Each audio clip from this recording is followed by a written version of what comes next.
Regular blogs কেন দিচ্ছি না সেটাই বললাম। সুপ্রভাত, প্রমীলা মুখার্জি আরেকটি ব্লগে অনেক স্বাগত। আজ সোমবার আর আমি সকালবেলা থেকে ব্লগটা শুরু করলাম।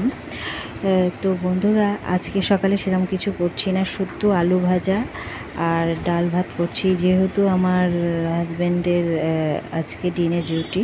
মাছ সকালবেলায় সত্যি সম্ভব না আনা, আর এখন রাত্রেবেলার দিকে চিকেন টিকেন করা হবে। তো যাই হোক, আমি আজকে এটাই লাঞ্চে করব, বেশি কিছু মানে আয়োজন নয়। তো এইটুকু করে তারপরে টুকটাক যা আছে।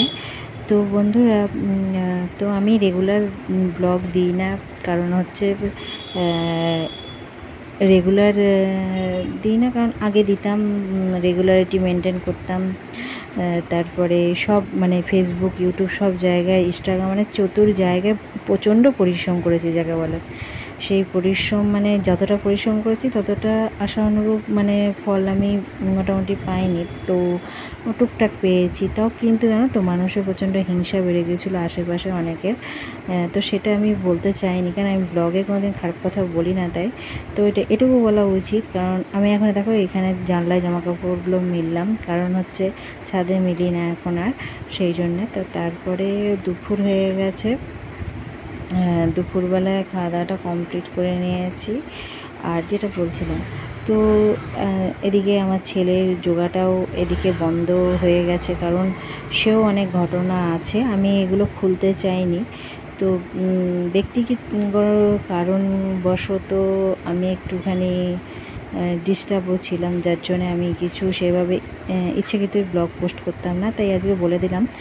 তো আমি কিন্তু মানুষের অনেক হেল্প করেছি, যে বলবে না কারোর হেল্প করিনি, কিন্তু অনেক মানুষ এটুকু হেল্পটাও বুঝতে চায় না।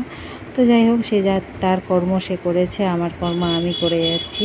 কর্মা তো আছে, কর্মা তো জানো সবাইকে সে ফল দেয়, ভগবান ক্ষমা করলে কর্মা কোনোদিন ক্ষমা করে না কাউকে।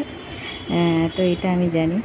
তো চলো বন্ধুরা, আজকে বললাম আমি রেগুলারিটি কেন মেনটেন করছি না, বা কেন রোজ দিচ্ছি না ব্লগ। আর এই হচ্ছে ব্যাপার, মানুষ কোন উৎসাহ, মানুষ নিজের ভালোটার জন্যে এই জগৎটা বেছে নেয়, নিজের ভালো থাকার জন্য।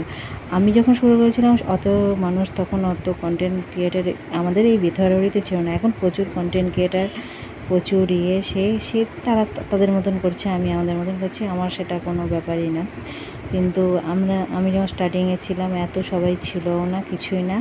তো যাই হোক, এখন সবাই করে, ঘরে ঘরে কন্টেন্ট ক্রিয়েটার, এটা একটা নতুনত্ব কিছু না, কারণ এটা হচ্ছে এআইয়ের যুগ। এখনকার যুগের সাথে মানুষকে চলতেই হবে তাল মিলিয়ে, এটাই নিয়ম। তো যাই হোক, সবাই নিজস্ব একটা কেরিয়ার তৈরি করে, সেটাই। তো আমি আমার মতন সুবিধার মতন দিই, আর না থাকলে বুঝো নিশ্চয়ই, যদি না দিই তাহলে বলো কিছু হয়েছে, এটুকু ভেবো। তো এই হচ্ছে, তো বিকালবেলায় বেরোবো, চিকেনটা আনতে যাব, তার জন্যে। তো আজকে খোলাখুলি কথা বললাম, কারণ আমি যদি চুপ করে থাকতাম তোমরা কেউ জানতে পারতাম না, ভাবতে আমি হ্যাপি।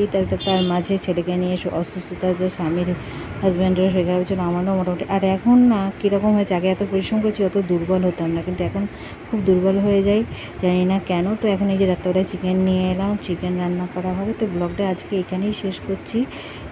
তোমরা ভালো থেকো, আজকের মতো টাটা। ভালো লাগলে লাইক, শেয়ার, কমেন্ট